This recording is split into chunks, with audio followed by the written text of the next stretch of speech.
নমস্কার বন্ধুরা, আজও পৃথিবীর গজব কথায় আপনাকে স্বাগত। বন্ধুরা, হিন্দু ধর্মের অত্যন্ত গুরুত্বপূর্ণ একটি তীর্থক্ষেত্র হল পুরীর জগন্নাথ মন্দির, যেখানে রয়েছে শ্রী জগন্নাথ, বলরাম এবং সুভদ্রা দেবীর মূর্তি। এবং আমরা সবাই জানি যে এই মন্দিরে স্বয়ং শ্রীকৃষ্ণ বিরাজ করছেন।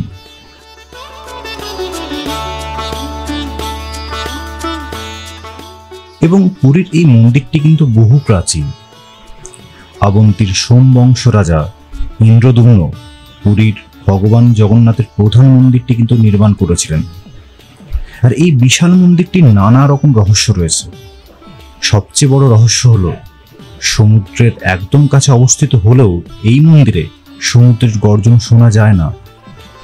এছাড়া মন্দিরের একদম উপরে যে পতাকা বা ধ্বজা লাগানো রয়েছে সেটা কিন্তু বাতাসের বিপরীত দিকে ওড়ে।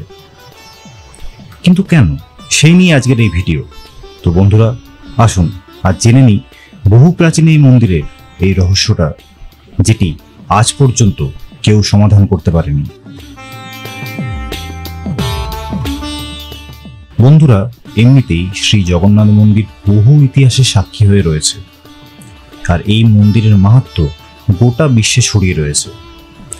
আর সেই জন্য কিন্তু সারা বছর ধরে দেখবেন বহু মানুষ এখানে আসেন শ্রী জগন্নাথ দেবকে দর্শন করতে, তাকে প্রণাম করতে, তার সাথে দেখা করতে এবং মনের বহু কষ্ট, দুঃখ, দুর্দশা সবকিছু জানাতে। জগন্নাথ দেবের কাছে যারাই আসেন তারা কিন্তু কেউ খালি হাতে ফিরে যান না, যার জন্য 8 থেকে 80 প্রত্যেকটি মানুষ এই মন্দিরে একবার অন্তত যান।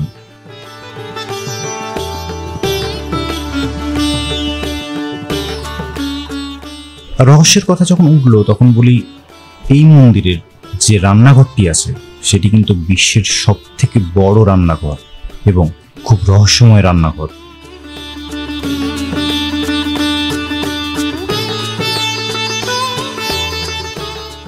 পুরীর সবচেয়ে বিখ্যাত হলো রথযাত্রা। কিন্তু আপনি জানলে আশ্চর্য হবেন, 1568 থেকে 1577 সাল পর্যন্ত মোট 9 বছর এখানে রথযাত্রা বন্ধ ছিল।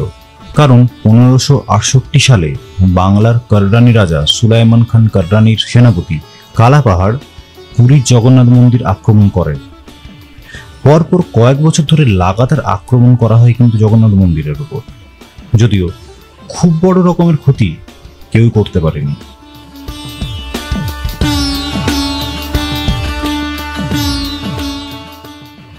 যাই হোক, এবার আসি সেই রহস্যময় ব্যাপারটায়, যেটার জন্য আজকের এই ভিডিও। এটা সত্যি কথা যে মন্দিরের পাশে উত্তাল সমুদ্রের গর্জন আমরা সবাই শুনতে পাই, কিন্তু মন্দিরের ভেতরে গেলে আশ্চর্যভাবে আমরা কেউ সমুদ্রের গর্জন শুনতে পাই না। এর কারণটা কি সেটা কিন্তু সঠিকভাবে কেউ দিতে পারেনি। তবে এর পেছনে একটা পৌরাণিক গল্প রয়েছে, আর সেটাই আমাদের শোনাবো। একবার নারদ মুনি শ্রী জগন্নাথ দেব প্রভুকে দর্শন করতে পুরীর মন্দিরে আসেন। সেই সময় মন্দিরের দরজায় অপেক্ষা করছিলেন স্বয়ং বজরংবলী। নারদ মুনি যখন মন্দিরের ভেতরে প্রবেশ করেন তখন তিনি দেখতে পান যে জগন্নাথ দেব অত্যন্ত বিচলিত হয়ে রয়েছেন। কি কারণে তিনি বিচলিত, মহর্ষি নারদ তা জানতে চাইলে জগন্নাথ দেব তাকে বলেন যে সমুদ্রের প্রবল গর্জনে তার মন অশান্ত রয়েছে। এই প্রচণ্ড আওয়াজের কারণে তিনি একাগ্র চিত্রে কোনো কিছুতেই মনোনিবেশ করতে পারছেন না। এই কথা মন্দিরের বাইরে পাহারারত বজরংবলীকে জানান মহর্ষি নারদ। আমরা জানি বজরংবলী হলেন রামের পরম ভক্ত, আর রাম এবং কৃষ্ণ উভয়ই বিষ্ণুর অবতার। আবার জগন্নাথ দেব হলেন কৃষ্ণের আরেক রূপ। সেই হিসেবে বজরংবলী জগন্নাথ দেবেরও পরম ভক্ত। প্রভুর সমস্যার কথা জেনে তখনই তার সমাধানের খোঁজে বেরিয়ে পড়েন বজরংবলী। তখন সমুদ্রের পাড়ে গিয়ে সমুদ্রদেবকে আহ্বান জানান তিনি। তাকে সমুদ্রের ঢেউয়ের গর্জনকে শান্ত করতে বলেন। তখন সমুদ্রদেব তাকে বলেন, একমাত্র পবনদেবেরই সমুদ্রের ঢেউয়ের গর্জনের উপর নিয়ন্ত্রণ রয়েছে। তখন হনুমানজি একটু ভাবলেন, তারপরে পবনদেবকে তিনি ডাকলেন এবং এই সমস্যার সমাধান করতে বললেন।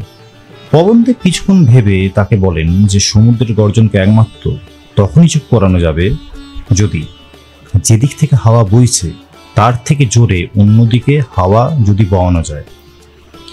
এবং সেই কথা শুনে বজরংবলী যেদিক থেকে হাওয়া বইছে তার থেকে জোরে উল্টো দিকে উঠতে শুরু করেন। এর ফলে হাওয়ার যে বেগের সৃষ্টি হয় তাতে মন্দিরের দিকে যাওয়া সমুদ্রের ঢেউয়ের গর্জন চাপা পড়ে যায়।